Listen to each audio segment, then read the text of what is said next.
o governo botou o pé no acelerador para privatizar a Eletrobras, a maior empresa de geração de energia brasileira.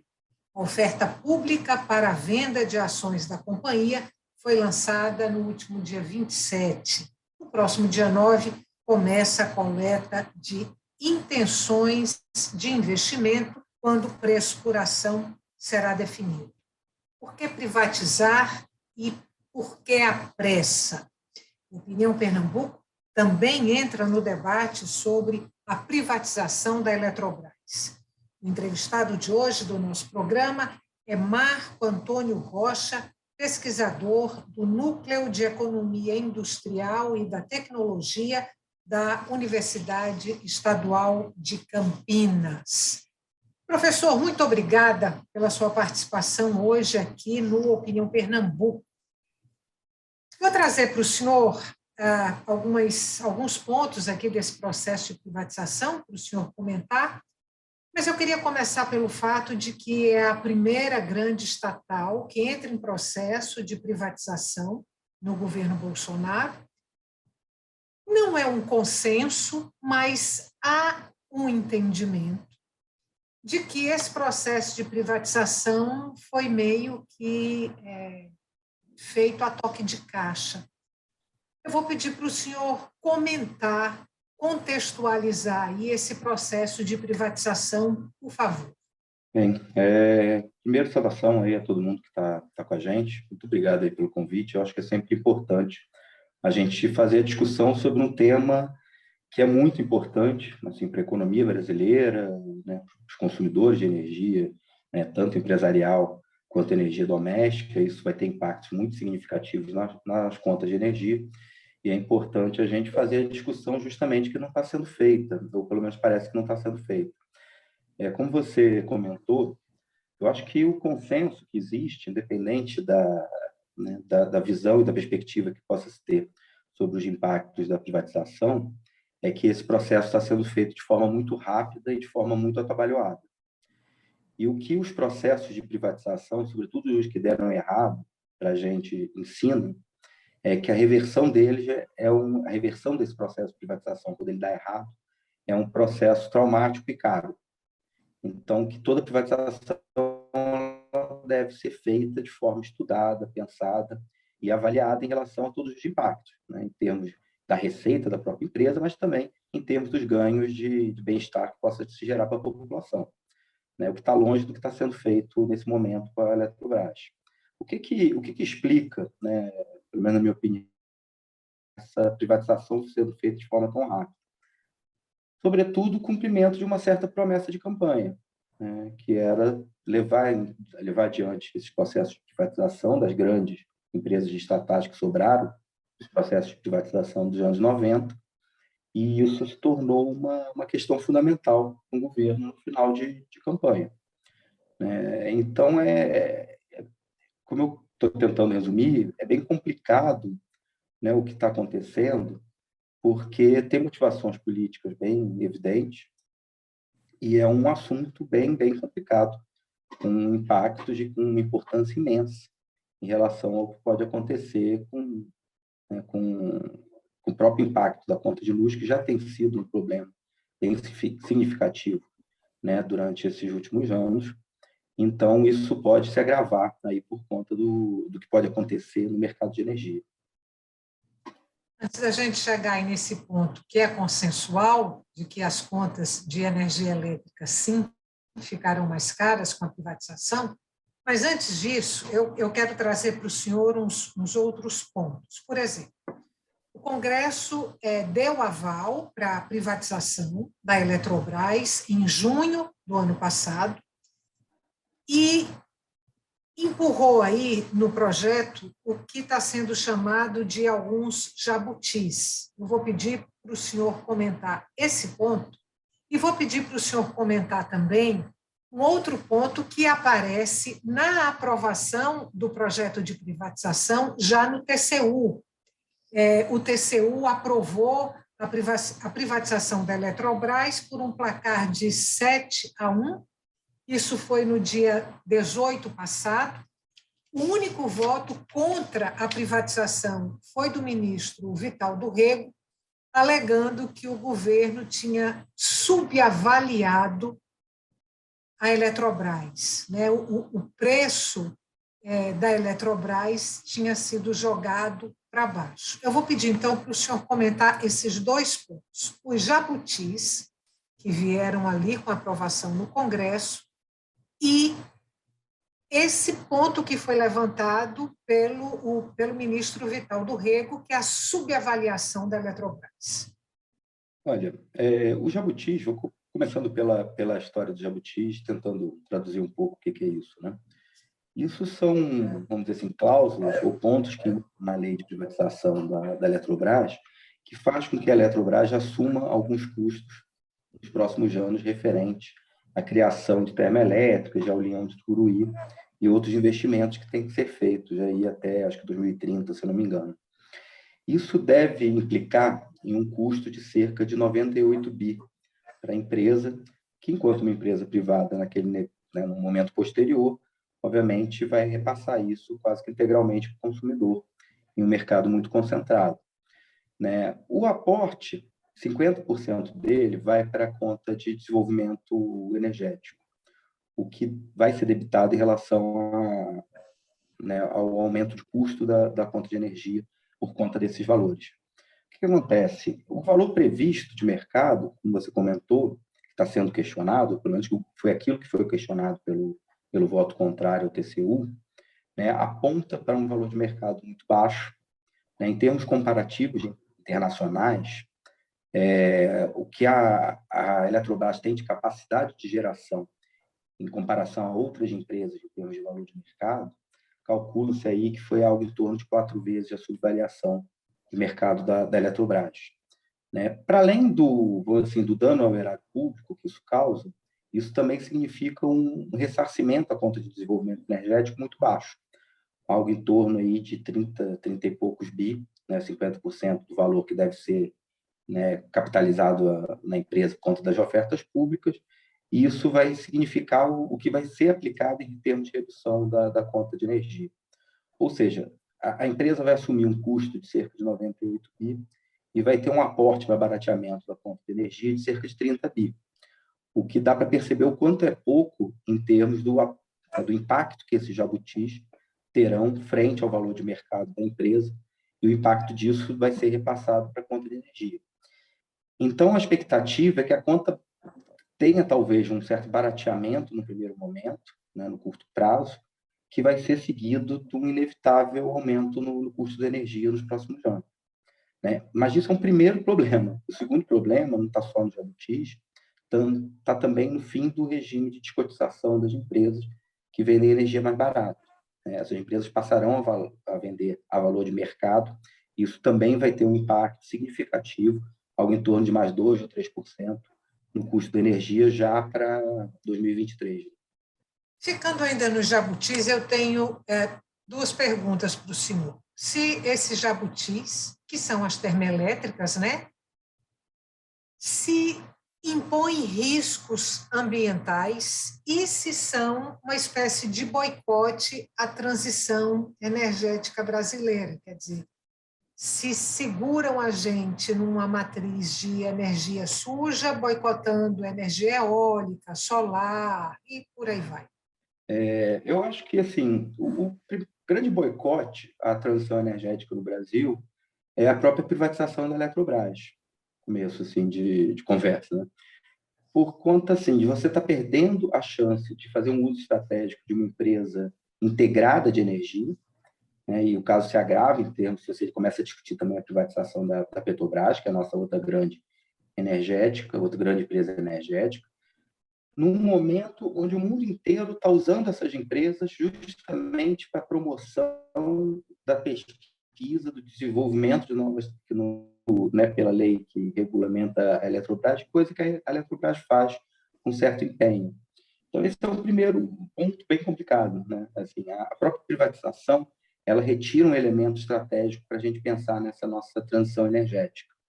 Né? O outro ponto está referente aos próprios jabutis. Né? O terceiro ponto está relacionado à mudança na regulação do sistema elétrico a partir do PL 414. A inclusão de termoelétricas no norte também é bem questionada, né? E também ocorre uma série de regiões onde tem um impacto ambiental bem significativo.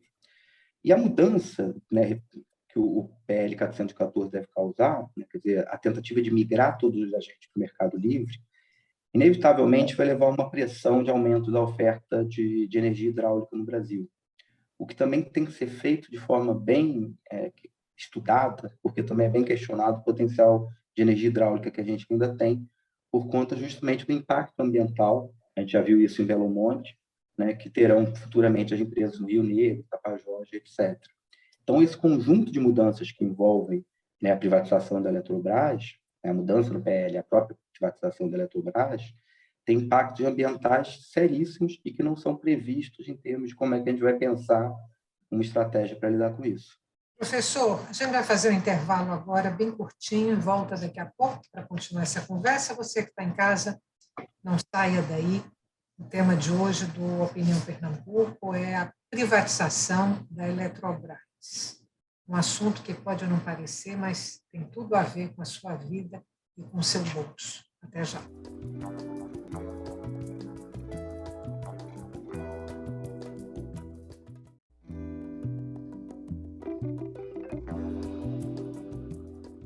Estamos de volta para o segundo e último bloco do Opinião Pernambuco. O tema de hoje do nosso programa é a privatização da Eletrobras, a maior empresa de geração de energia brasileira. Eu converso com Marco Antônio Rocha, pesquisador do Núcleo de Economia Industrial e da Tecnologia da Universidade Estadual de Campinas. Professor, eu vou trazer aqui um ponto da argumentação do governo justificando a privatização da Eletrobras. Eu vou trazer esse ponto para o senhor comentá-lo e depois eu vou pedir para que o senhor nos diga se o projeto de privatização, tal qual ele foi aprovado, se com ele a gente corre algum risco de ter a Eletrobras desnacionalizada. O governo diz que a empresa, no caso a Eletrobras, precisa de recursos privados para recuperar a capacidade de investimento. Bem, na verdade, esse modelo ele foi instituído aí em 98, foi alterado em 2002 por conta do apagão, e desde então se espera esse aumento do investimento do setor privado. A Petrobras tem sido seguidamente retirada do mercado, sempre com a mesma justificativa. Então, essa justificativa ela não é nem sequer nova, né? Ela já acompanha a empresa desde a década de 90. Quando você olha a evolução dos investimentos em energia no Brasil, que estão muito aquém dos necessários, e em parte isso responde pelo encarecimento da conta de luz. Na verdade, a maior parte dos investimentos foram feitos em termoelétrica, que é uma energia mais cara, e ambientalmente também tem maior impacto, né? A maior parte dos investimentos, ainda assim, foram feitos pela Eletrobras. E ainda com um fator que dá para se perceber pela própria evolução dos investimentos, que a elevação do investimento da Eletrobras causa também uma elevação do investimento do setor privado. Porque, principalmente na geração de energia, são investimentos de alto risco, né, longa duração, tem uma série de incertezas referentes, por exemplo, ao impacto ambiental, etc. O que faz com que os investimentos de geração sejam muito comum que eles ocorram na forma de consórcio, né? Quer dizer, que o risco seja compartilhado entre empresas. Então, a Eletrobras ela tem desempenhado, né, desde o começo dos anos 2000, um papel nesse sentido, né, de também ser uma certa indutora do investimento do setor privado, na medida que ela entra compartilhando o risco do setor privado nos investimentos, sobretudo em geração. Transmissão também existem alguns casos que são complicados, mas, sobretudo, geração é um caso em que, tipicamente, a Eletrobras atua, não, vamos dizer assim, como uma concorrente do setor privado, mas de forma complementar ao setor privado. Então, isso é também uma questão que causa preocupação, né? Porque a dinâmica do investimento em energia no Brasil é muito marcada por esse compartilhamento de risco entre setor público e setor privado. Então, você tirando o elemento público dessa equação, né, talvez a gente tenha um problema maior em relação aos investimentos que têm que ser feitos. Lembrando que os investimentos que não são em termoelétrica, são sobretudo em energia hidrelétrica, eles são justamente os investimentos de maior porte, de maior complexidade em termos de problemas, né, de maior prazo, de maior duração. Então, tudo isso faz com que sejam investimentos que, para o setor privado, organizar e tocar ele sozinho também não é uma coisa muito simples, né? O que, mundo afora, acaba induzindo um certo modelo que é comum, né? Que a gente via aqui também no Brasil, que é um certo compartilhamento de risco e de responsabilidade entre setor público e setor privado, e no caso a Eletrobras, e também BNDES como fonte de financiamento. O problema da desnacionalização, eu acho que ele nem é uma questão fundamental. A questão fundamental aí é a forma como a lei prevê a mudança no estatuto da empresa para limitar a possibilidade de controle de cada acionista ao máximo de 10% dos votos. E veta também acordo entre acionistas. Isso faz com que, na prática, a União perca o direito de controle sobre a empresa, apesar de ser a maior acionista, continuar sendo a maior acionista da empresa. Prosseguimento disso, se vai ocorrer um prosseguimento de venda das ações da União, isso vai depender, inclusive, politicamente, do que vai acontecer com o país. Mas esse processo consolidado, né, primeiro significa uma espécie de prejuízo da União, na medida que ela abre mão do prêmio de controle sobre a empresa, que é precificado no mercado. Então, simplesmente ela abre mão disso, né, abre mão do valor das suas próprias ações em termos de controle, que é complicado do ponto de vista também do erário público. E, para além disso, significa que a União perde a capacidade de ter controle, independente da composição acionária, independente do que ela for fazer em termos de recomposição futuramente da sua participação acionária. O que torna esse processo um tanto complicado, do ponto de vista, inclusive, democrático, porque a escolha de privatização da Eletrobras ela pode ser revista, né? A sociedade pode chegar à conclusão que não foi uma boa ideia. E a lei cria um mecanismo que impede a sociedade simplesmente de rever esse processo. Então, é preocupante também nesse sentido. Mais do que a desnacionalização e a possibilidade de desnacionalização, existe uma preocupação no sentido da impossibilidade de revisão desse processo. Aí o que o senhor está dizendo é que o projeto de privatização em si ele veda aí a possibilidade de uma judicialização futura, é isso? Não só de uma judicialização futura, né? Porque até a judicialização fica um tanto complicado, já que é uma mudança prevista para ser feita no estatuto da empresa. Para mudar o estatuto, você precisaria novamente ter a maioria, o que, de certa forma, é vetado pelo próprio estatuto, à medida que só permite um máximo de 10% de controle de cada acionista. Então, um processo para, vamos dizer assim, reestatizar a empresa seria, por exemplo, a recompra de ação. A União poderia chegar no mercado aberto e recomprar ações da empresa até obter novamente o capital majoritário. A capitalização vai levar a União de ter algo em torno de 65%, juntando o BNDES, né, todas as instituições da União, tem algo em torno, se eu não me engano, de 67% do capital acionário, capital votante. Com a capitalização, vai passar a ter 45%. Então, repare, se fosse desejo da sociedade reestatizar a empresa, bastaria que a União comprasse mais do que 5% no capital acionário no mercado aberto, e novamente seria o sócio controlador majoritário. O problema é que isso é vetado, né? Impede que, mesmo que ela faça isso, ela obtenha uma posição majoritária em termos de voto, o que impede a União de fazer uso estratégico da empresa, impede, no fundo, a empresa de ser realmente uma sociedade de economia mista. Ela passa a ser uma empresa privada, ponto. Bom, aí eu vou, então, trazer aqui para o senhor uma fala do presidenciável Ciro Gomes, que concorre aí pelo PDT.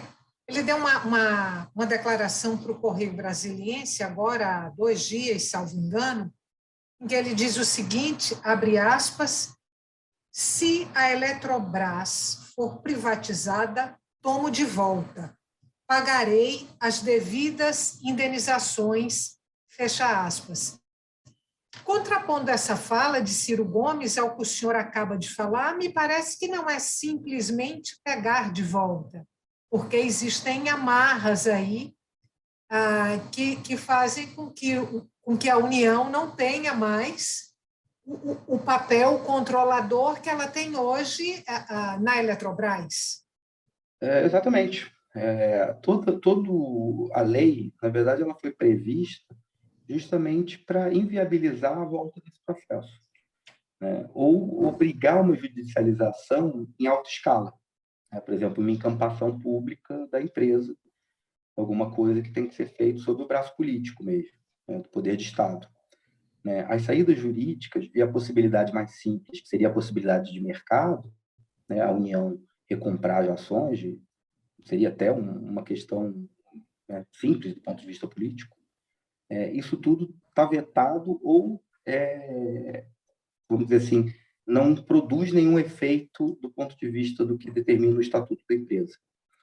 Então, isso cria, né, uma cláusula nessa lei que obriga justamente a permanência da Eletrobras, né, nessa forma de atuação enquanto empresa privada, né? O que está muito relacionado com a mudança que o próprio governo também quer passar no PL 414, de mudança do regime de comercialização de energia. Quer dizer, que a gente migre para um regime que seja completamente de mercado. O que não é muito simples, dada a forma de oferta de energia no Brasil, e já o custo estabelecido e a necessidade do aumento da própria oferta elétrica. Então, tem muita coisa, né? Nessa rápida discussão, a gente viu a imensidão de coisas, de questões que estão envolvidas nesse processo e que terão impacto no custo de vida de todos nós, né? Então, o mínimo que se espera é que justamente essa discussão seja feita. Professor, eu tenho 2 minutos para encerrar o programa. Vou trazer aqui 2 questões para o senhor. Uma é a seguinte, estou respondendo esses 2 minutos. Uma é a seguinte: quando a gente acompanha aí falas de alguns economistas e também de comentaristas econômicos que estão aí distribuídos pela grande mídia, a ideia que eles passam, de um modo geral, é que a privatização é coisa de sociedades amadurecidas, civilizadas, emancipadas, e que a estatização ou a manutenção de estatais é coisa de um Estado arcaico, jurássico. A minha primeira pergunta para o senhor é se sim, se é exatamente isso que a gente encontra quase como consenso nessas falas, e se dá para prospectar de alguma forma quanto a energia elétrica vai ficar mais cara para o consumidor doméstico depois aí do processo de privatização, se ele for levado a efeito. Tá. Vamos pensar o seguinte: desde 2001, a Europa passou por algo em torno de 830, 840 processos de reestatização de ativos públicos que foram passados ao setor privado, majoritariamente né, em água e saneamento, né, que são também problemas bem significativos para além de energia, né, principalmente durante toda essa crise, né, ambiental, climática que a gente está vivendo. O que isso tudo ensinou para a gente? Né? Que, primeiro, essa noção de que o privado vai sempre gerir melhor e dar retornos melhores para a sociedade, ela é dogmática. Ela não se aplica à realidade. Cada caso é um caso, existem casos muito complexos, existem casos, inclusive, de que a reestatização visou um maior controle público, da escolha democrática sobre a gestão, por exemplo, de recursos hídricos, que, aliás, a venda da Eletrobras também conflita com a questão já do uso dos reservatórios e o uso coletivo da água, que também deveria estar sendo discutido nesse processo. Então, esse é um primeiro ponto, né? Quando a gente olha sociedades avançadas, a gente vê que o bem público e a empresa pública têm sido repensados, inclusive como uma forma de aumentar, vamos dizer assim, a intensidade democrática dessa sociedade, né? Segundo, não existe coisa mais ultrapassada nesse momento do que a discussão de mais de Estado, menos de Estado, né? Principalmente pós-pandemia, o que a gente tem visto é que tem sido pensado, na verdade, as formas modernas e avançadas, e que são, vamos dizer assim, benéficas para a sociedade, de complementaridade entre a atuação pública e a atuação privada, sobretudo em geração de energia e, sobretudo, em provimento de serviços básicos, como, por exemplo, moradia, saneamento, eletricidade, tudo mais. Então, essa união, quer dizer, essa sinergia entre Estado e setor privado, né, tem tido resultados muito positivos em termos de melhora do bem-estar, em termos de desenvolvimento tecnológico. E isso que está se tornando o padrão de quando a gente vê a movimentação das principais economias desenvolvidas, das principais economias industrializadas no mundo, né? Isso mostra como é que o nosso debate aqui está bem ultrapassado e está na hora da gente revitalizar isso. Professor, muito obrigada, o tempo da gente acabou. Eu queria conversar com o senhor mais um pouquinho, mas não vai dar. Quem sabe numa próxima oportunidade. Muito obrigada mais uma vez. Eu agradeço o convite. Obrigado.